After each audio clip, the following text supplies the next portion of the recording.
नमस्कार साथियों, ज्ञान स्थली गुरुकुल में आपका स्वागत है। साथियों, आज की करंट अफेयर्स के हमारे मुख्य बिंदु होंगे। सबसे पहला बिंदु होगा जीएसटी वृद्धि। जीएसटी में भारत सरकार को बहुत ज्यादा लाभ हुआ है। करों में कटौती करने के बाद भी भारत सरकार बहुत ज्यादा प्रॉफिट में रही है, इसके बारे में जानेंगे। एस्बेस्टस हटाने, यानी कि विद्यालयों में जहां भी एस्बेस्टस की छतें हैं उनको हटाने का निर्णय भारत सरकार ने लिया है। ये क्यों हटाई जा रही हैं, इसका क्या कारण है, इसको जानेंगे। सुपरमून 4 नवंबर को दिखेगा। सुपरमून क्या है, इसके बारे में जानेंगे। भारत में देवोत्थान एकादशी बहुत धूमधाम से मनाया जाता है। यह एक महत्वपूर्ण से मनाया जाता है। तो चलते हैं आगे। 1 नवंबर को देवोत्थान मनाया गया है। तो क्यों मनाया गया है, क्या कारण है, इसके बारे में जानेंगे। चलते हैं अपने पहले प्रश्न की तरफ। पहला प्रश्न हमारे सामने। इससे पहले सामान्य जानकारी को हम पढ़ते हैं। अक्टूबर 2025 में जीएसटी का कुल संग्रह लगभग 1.96 लाख करोड़ रुपए रहा है। यह आंकड़ा इसलिए महत्वपूर्ण माना जा रहा है क्योंकि कई सेक्टरों में कर कटौती के बाद भी सरकार की टैक्स वसूली में वृद्धि दर्ज हुई है। तो 1 अक्टूबर 2025 में भारत का कुल जीएसटी संग्रह लगभग कितना रहा है, तो ये 1.96 लाख करोड़ रुपए रहा है, जो बहुत ज्यादा प्रॉफिट में रहा है। अक्टूबर 2025 का जीएसटी संग्रह किस विशेषता के कारण महत्वपूर्ण माना गया है, तो कर दरों में कटौती के बाद भी संग्रह बढ़ा है, इसलिए यह महत्वपूर्ण माना गया है। जीएसटी किस प्रकार का कर है, तो यह अप्रत्यक्ष कर है।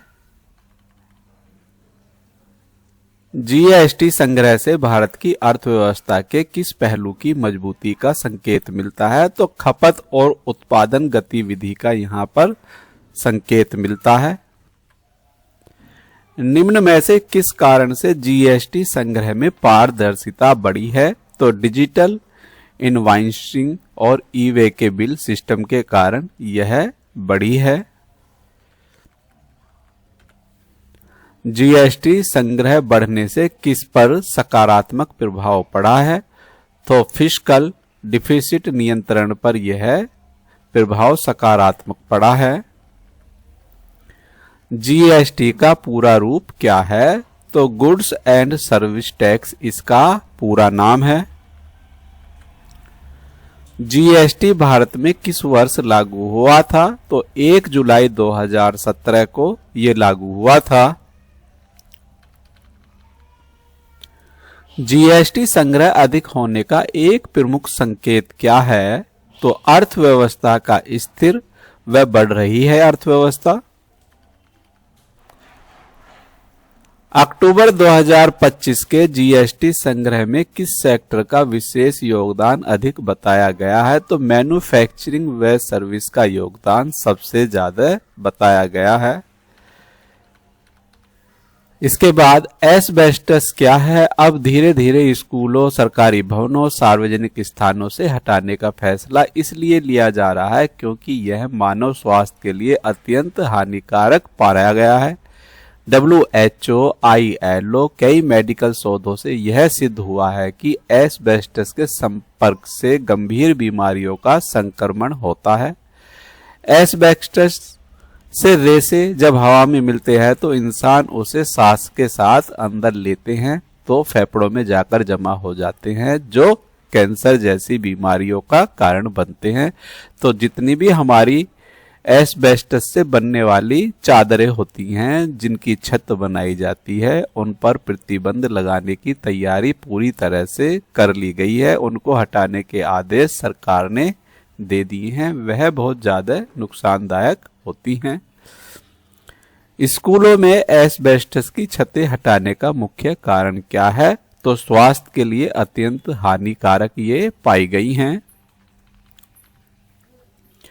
एस्बेस्टस के संपर्क से कौन सी गंभीर बीमारी हो सकती है, तो फेफड़ों का कैंसर जैसी बीमारी यहां हो सकती हैं। अगला प्रश्न, एस्बेस्टस किस प्रकार का पदार्थ माना जाता है? तो एस्बेस्टस कैंसरकारी रेशा माना जाता है। बच्चों में एस्बेस्टस एक्सपोजर ज्यादा रिस्क क्यों माना जाता है? तो ऑप्शन बी, बच्चों की रेस्पिरेटरी इम्यूनिटी कम होती है, इसलिए इसे ज्यादा रिस्की माना जाता है। WHO ILO एस्बेस्टस पर क्या मत है? तो WHO और ILO का मत है यह स्वास्थ्य के लिए अत्यंत खतरनाक है। एस्बेस्टस का खतरा मुख्यतः किस माध्यम से फैलता है? तो हवा में उड़ने वाले रेशे से यह फैलता है। सांस के द्वारा यह हमारे फेफड़ों में जाके जम जाता है और जमने के बाद काले धब्बे बना देता है जो कैंसर का कारण बनते हैं। एस्बेस्टस रूफिंग हटाने की प्रक्रिया का उद्देश्य क्या है? तो लॉन्ग टर्म हेल्थ रिस्क को जीरो करना है। एस्बेस्टस के स्थान पर कौन सा विकल्प सुरक्षित माना जाता है? तो सीमेंट, स्टील, फाइबर ये हमारे सुरक्षित माने जाते हैं। इनकी चादरें हमारी या इनकी छतें सुरक्षित मानी गई हैं। भारत में एस्बेस्टस हटाने की प्रक्रिया को क्या माना जाता है? तो ये पब्लिक हेल्थ के लिए प्रोग्रेसिव स्टेप है, इसको माना गया है। एस्बेस्टस हानिकारक इसलिए माना जाता है क्योंकि इसके रेशे हवा में लंबे समय तक रहते हैं और फेफड़ों में जमा होते हैं, इसलिए इसे हानिकारक माना गया है। अगला प्रश्न होगा हमारा, 4 नवंबर को आसमान में साल का सबसे बड़ा और चमकदार चांद दिखाई देने का कारण सुपर मून इफेक्ट होता है। क्यों दिखाई देता है बहुत बड़ा और चमकीला चांद, इसके बारे में जानते हैं। जब चांद अपनी कक्षा में पृथ्वी के सबसे नजदीक वाले बिंदु में आता है, उसी समय फुल मून पूर्णिमा भी होता है, तब वह सामान्य पूर्णिमा की तुलना में ज्यादा बड़ा व चमकीला दिखाई देता है। इसी स्थिति को सुपर मून कहा जाता है। चांद की कक्षा गोल नहीं बल्कि अंडाकार होती है। इस अंडाकार कक्षा में चांद कभी पृथ्वी से दूर होता है और कभी बहुत नजदीक होता है। जब पूर्णिमा के समय चांद प्रिज्म के सबसे नजदीक आता है, तब यह चांद आकार में लगभग 14% तक बड़ा हो जाता है। लगभग 30% तक ज्यादा चमकीला दिखाई देता है। यह पृथ्वी के नजदीक आने के कारण यह घटना दिखाई देती है। 4 नवंबर को यही एस्ट्रोनॉमिकल अरेंजमेंट होने वाला है, इसलिए चांद साल का सबसे ज्यादा चमकीला और बड़ा दिखाई देने वाला उपग्रह बनने वाला है। पहला प्रश्न हमारे सामने है, जब चांद पूर्णिमा के समय पृथ्वी के सबसे नजदीक होता है तो उसे क्या कहा जाता है? उसे सुपर मून कहा जाता है। चांद की कक्षा किस प्रकार की होती है जिसके कारण दूरी बदलती रहती है? तो यह अंडाकार होती है, इसलिए दूरी घटती बढ़ती रहती है। चांद का पृथ्वी से सबसे नजदीक वाला बिंदु क्या कहलाता है? तो इसे प्रिज्म कहा जाता है। अगला प्रश्न, जब चांद पृथ्वी से सबसे दूर होता है उसे क्या कहा जाता है? तो ऑप्शन ए एपोज कहा जाता है। सुपर मून पर चांद सामान्य पूर्णिमा से लगभग कितना बड़ा दिखाई देता है? तो यह 14% तक बड़ा दिखाई देता है। सुपर मून पर चांद सामान्य पूर्णिमा से लगभग कितना ज्यादा चमकीला दिखता है? तो यह 30% तक ज्यादा चमकीला दिखता है। अगला प्रश्न, 4 नवंबर के बड़े व चमकीले चांद का मुख्य कारण क्या है? तो चांद का परिग्रह और होना और फुल मून का मेल होना यहाँ मुख्य कारण है। अगला प्रश्न, सुपर मून एक किस प्रकार की घटना है? तो यह खगोलीय घटना है। इसमें कोई देवीय प्रकोप या देवीय आपदा या देवीय जादू वगैरह इसमें नहीं है। सुपर मून के दौरान रोशनी में क्या फर्क देखा जा सकता है? तो यह अधिक चमकदार होता है। सुपर मून को नेक्ड आईज से देखने पर क्या होता है? तो यह डिफरेंस नोटिकेबल होता है। अगला प्रश्न होगा हमारा, देवोत्थान एकादशी से, जिसे प्रबोधनी एकादशी भी कहा जाता है, हिंदू धर्म में अत्यंत महत्वपूर्ण मानी जाती है। यह है क्योंकि इस दिन भगवान विष्णु 4 माह की योग निद्रा चतुर्मास के बाद प्रबोधन जागरण करते हैं। क्यों मनाई जाती है देवोत्थान एकादशी? चतुर्मास आषाढ़ शुक्ल एकादशी से प्रारंभ होता है और कार्तिक शुक्ल एकादशी यानी कि देवोत्थान पर यह समाप्त होता है। मान्यता अनुसार इस अवधि में भगवान विष्णु क्षीर सागर में योग निद्रा में रहते हैं, इसलिए इस समय में विवाह, शुभ संस्कार, अन्य मांगलिक कार्य आदि सामान्यतः नहीं किए जाते हैं।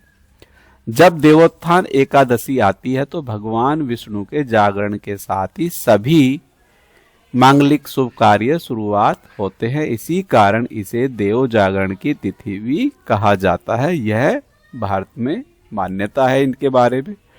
सबसे पहला प्रश्न, देवोत्थान एकादशी को और किस नाम से जाना जाता है? तो इसे प्रबोधनी एकादशी के नाम से जाना जाता है।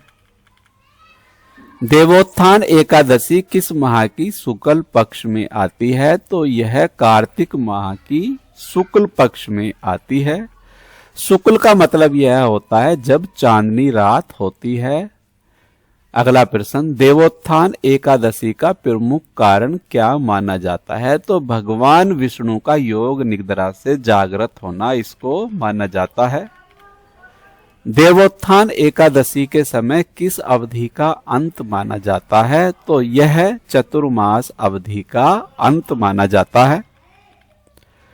चतुर्मास की शुरुआत किस तिथि से मानी जाती है? तो आषाढ़ शुक्ल की एकादशी से यह मानी जाती है। देवोत्थान एकादशी के बाद कौन से कार्य पुनः आरंभ माने जाते हैं? तो विवाह व अन्य मांगलिक कार्यक्रम पुनः आरंभ हो जाते हैं। शुभ मुहूर्तों की शुरुआत हो जाती है। देवोत्थान एकादशी पर कौन सा विशेष अनुष्ठान प्रसिद्ध है? तो यह तुलसी विवाह सबसे ज्यादा प्रसिद्ध है। देवोत्थान एकादशी पर किस देवता की पूजा मुख्य रूप से होती है? तो ऑप्शन सी, विष्णु की पूजा मुख्य रूप से होती है। देवोत्थान एकादशी से जुड़ा प्रमुख धार्मिक तत्व कौन सा है? तो शुभ कर्मों की पुनः शुरुआत सबसे शुभ माना जाता है।